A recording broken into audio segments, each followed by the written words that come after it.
Vous écoutez la leçon biblique de l'Église de la Science chrétienne indépendante de Plainfield, située à Plainfield, New Jersey, États-Unis d'Amérique. Leçon du dimanche 2 mai 2021. Sujet: Châtiment éternel. Texte d'or, Ésaïe. Ainsi parle maintenant l'Éternel qui t'a créé, ô Jacob, celui qui t'a formé, ô Israël. Ne crains rien, car je te rachète. Je t'appelle par ton nom, tu es à moi. Lecture alternée, Luc. Et voici, une femme pécheresse qui se trouvait dans la ville, ayant su qu'il était à table dans la maison du pharisien, apporta un vase d'albâtre plein de parfums, et se tint derrière, aux pieds de Jésus. Elle pleurait, et bientôt elle lui mouilla les pieds de ses larmes, puis les essuya avec ses cheveux, les baisa et les oignit de parfum. Le pharisien qui l'avait invité, voyant cela, dit en lui-même: « Si cet homme était prophète, il connaîtrait qui et de quelle espèce est la femme qui le touche.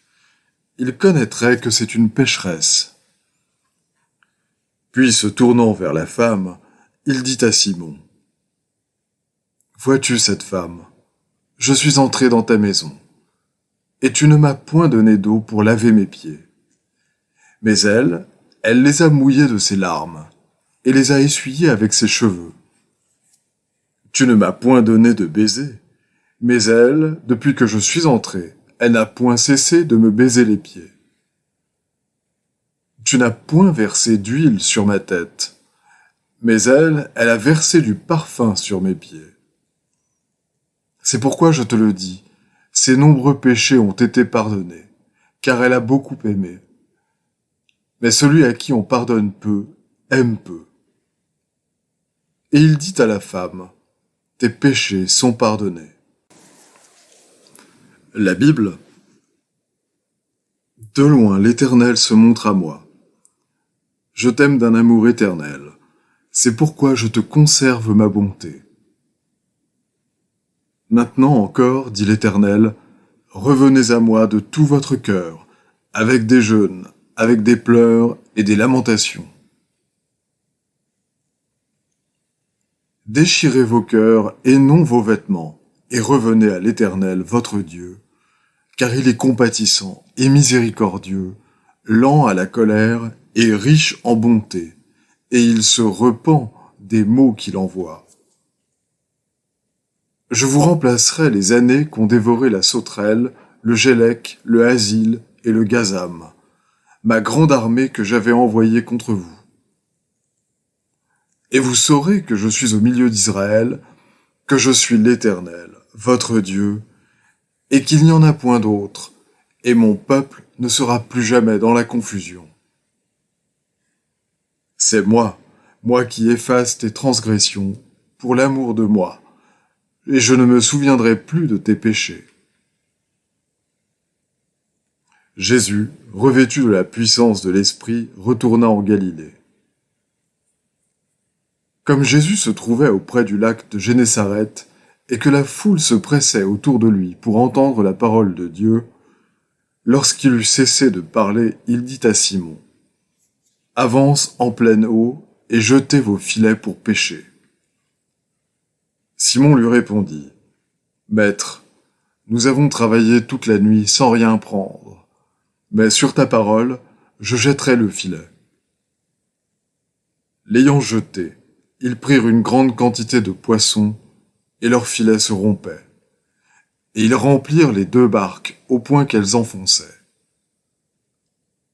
Quand il vit cela, Simon-Pierre tomba aux genoux de Jésus et dit: « Seigneur, retire-toi de moi, parce que je suis un homme pécheur. » Alors Jésus dit à Simon: « Ne crains point, désormais tu seras pêcheur d'hommes. »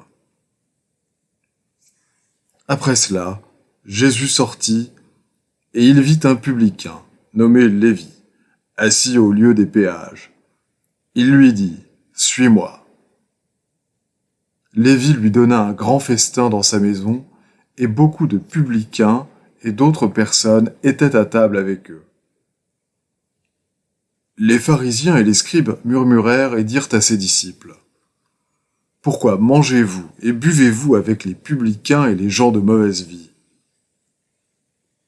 Jésus, prenant la parole, leur dit : « Ce ne sont pas ceux qui se portent bien qui ont besoin de médecins, mais les malades.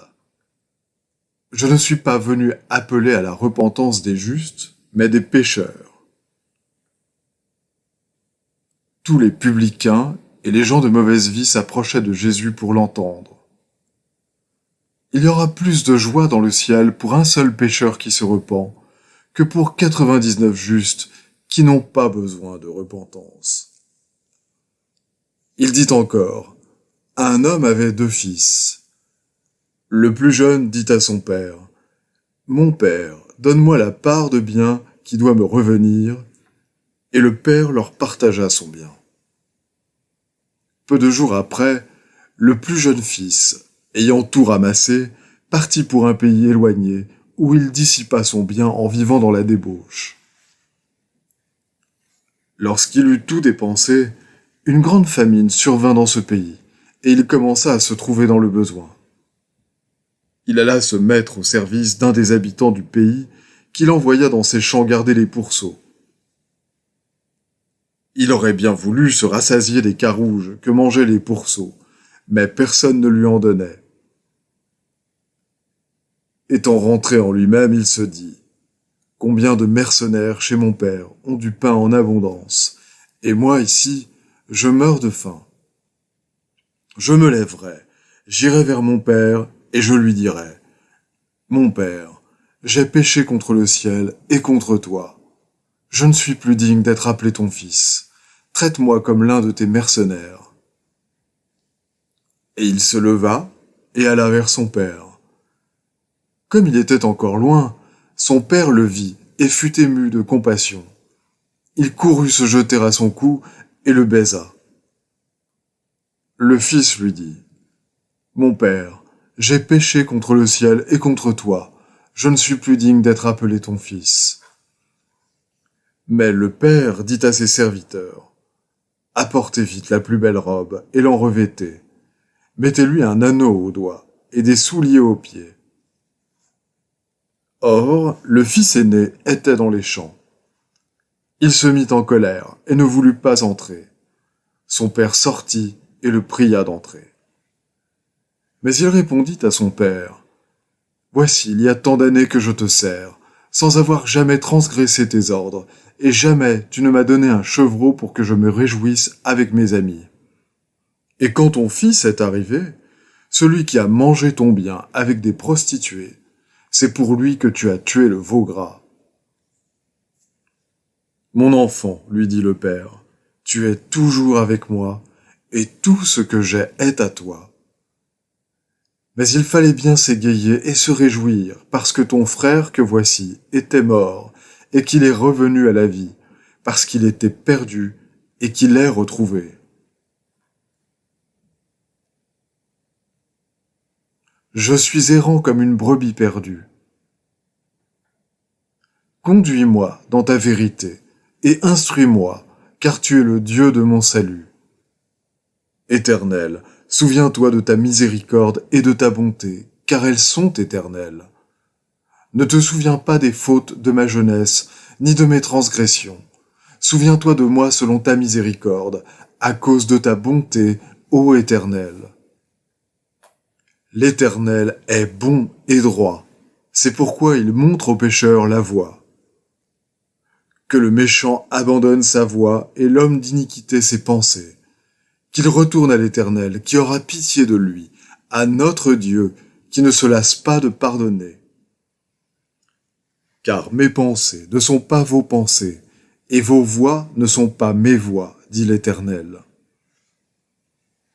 Autant les cieux sont élevés au-dessus de la terre, autant mes voies sont élevées au-dessus de vos voies, et mes pensées au-dessus de vos pensées. Je t'ai formé. J'efface tes transgressions comme un nuage et tes péchés comme une nuée.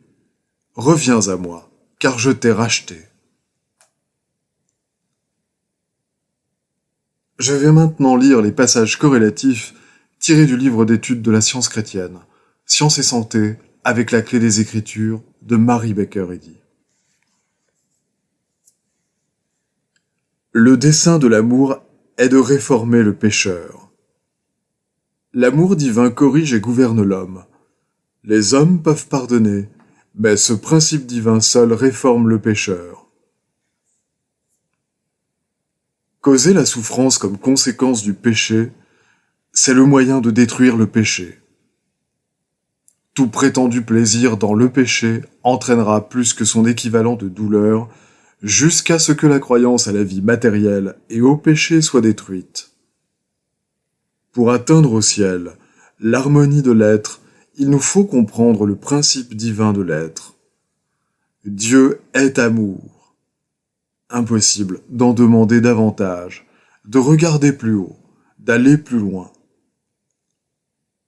Supposer que Dieu pardonne ou punit le péché, selon que l'on recherche ou non sa clémence, c'est méconnaître l'amour et utiliser la prière comme soupape de sûreté pour échapper aux conséquences du péché. Il est relaté dans le 7e chapitre de l'Évangile, selon saint Luc, que Jésus fut un jour le convive honoré d'un certain pharisien, nommé Simon, qui n'avait d'ailleurs rien de commun avec Simon le disciple. Pendant le repas, un incident insolite se produisit, comme pour interrompre cette fête orientale. Une étrangère entra. Cette femme, Marie-Madeleine, ainsi qu'on l'a nommée depuis, s'approcha de Jésus. Jésus repoussa-t-il la femme avec mépris? Refusa-t-il son adoration? Non. Il la regarda avec compassion. Il ne s'en tint pas là. Sachant ce que se disaient en eux-mêmes les gens qui l'entouraient, surtout son hôte, sachant qu'il se demandait pourquoi, étant prophète, cet invité éminent ne discernait pas immédiatement l'état d'immoralité de cette femme et ne lui ordonnait pas de s'en aller, Jésus les réprimanda par une courte histoire ou parabole, et fit ainsi ressortir la leçon pour chacun, la faisant suivre de cette remarquable déclaration adressée à la femme. Tes péchés te sont pardonnés. Pourquoi résuma-t-il ainsi la dette de cette femme envers l'amour divin? S'était-elle repentie et réformée, et par sa pénétration Jésus avait-il discerné cette silencieuse régénération morale? Elle lui arrosa les pieds de ses larmes avant de les oindre d'huile. À défaut d'autres preuves, son chagrin était-il une preuve suffisante pour justifier l'attente de sa repentance, de sa réforme et de sa croissance en sagesse? Quel était le plus noble hommage rendu à une affection aussi ineffable, l'hospitalité du pharisien ou la contrition de Marie-Madeleine? Jésus répondit à cette question en réprouvant le pharisaïsme et en prononçant l'absolution de la pénitente. La vérité, Dieu n'est pas l'auteur de l'erreur. Le péché, la maladie et la mort doivent être classés comme effets de l'erreur. Le Christ est venu abolir la croyance au péché.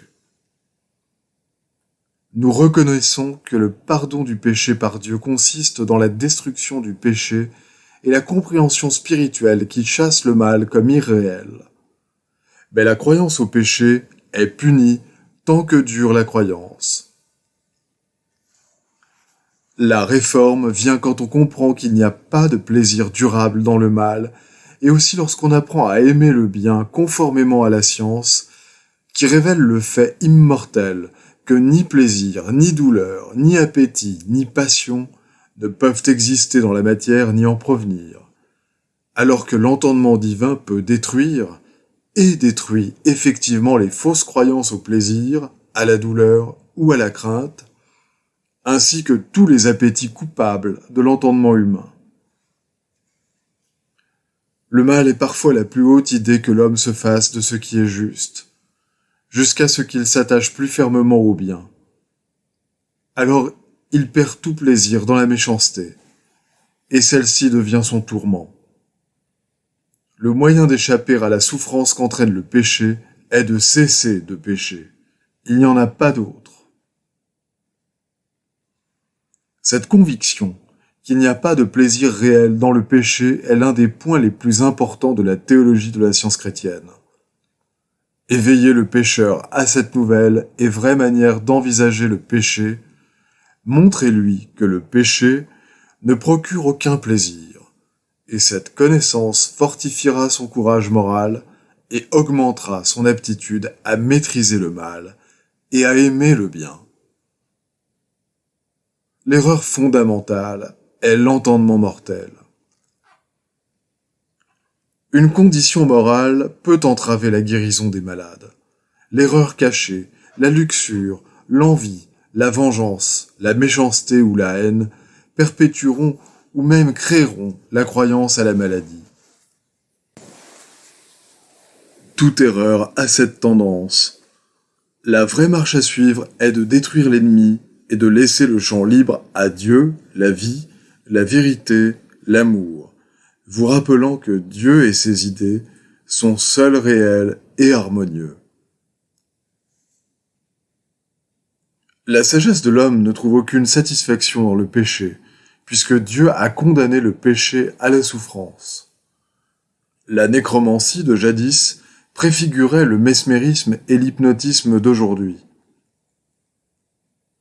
L'ivrogne croit jouir de l'ivrognerie, et vous ne réussirez pas à lui faire abandonner son état d'abrutissement tant que son sens physique de plaisir n'aura cédé à un sens plus élevé. Alors il se détournera de sa boisson, comme celui qui rêve et se réveille en sursaut d'un cauchemar provoqué par les douleurs des sens pervertis.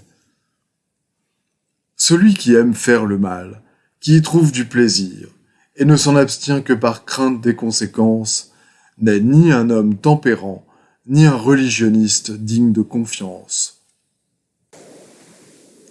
Les dures expériences que suscite la croyance à la prétendue vie de la matière, ainsi que nos déceptions et nos douleurs incessantes, nous jettent comme des enfants lassés dans les bras de l'amour divin. Quand nous comprenons pleinement notre relation au divin, nous ne pouvons avoir d'autre entendement que le sien, ni d'autre amour, sagesse ou vérité, ni d'autre sens de vie, et nous ne pouvons avoir aucune conscience de l'existence de la matière ou erreur. La destruction du péché constitue la méthode divine du pardon. La vie divine détruit la mort, la vérité détruit l'erreur, et l'amour détruit la haine. Étant détruit, le péché n'a besoin d'aucune autre forme de pardon. Les devoirs quotidiens de Mary Baker Eddy. Prière quotidienne. Il sera du devoir de tout membre de cette Église de prier chaque jour. Que ton règne vienne, que le règne de la vérité, de la vie et de l'amour divin soit établi en moi et élimine de moi tout péché. Et puisse ta parole enrichir les affections de toute l'humanité et la gouverner. Règles pour les mobiles et les actes. Ni l'animosité, ni un attachement purement personnel ne doivent déterminer les mobiles ou les actes des membres de l'Église mère. Dans la science, l'amour divin seul gouverne l'homme, et un scientiste chrétien reflète les douces aménités de l'amour en réprouvant le péché et en manifestant un véritable esprit de fraternité, de charité et de pardon. Les membres de cette Église doivent journellement veiller et prier pour être délivrés de tout mal, pour ne pas prophétiser, juger, condamner, conseiller, influencer ou être influencés d'une manière erronée. Vigilance face au devoir. Il sera du devoir de chaque membre de cette Église de se défendre journellement contre la suggestion mentale agressive et de ne pas se laisser entraîner à oublier ou à négliger son devoir envers Dieu, envers son leader et envers l'humanité. Par ses œuvres, il sera jugé et justifié ou condamné.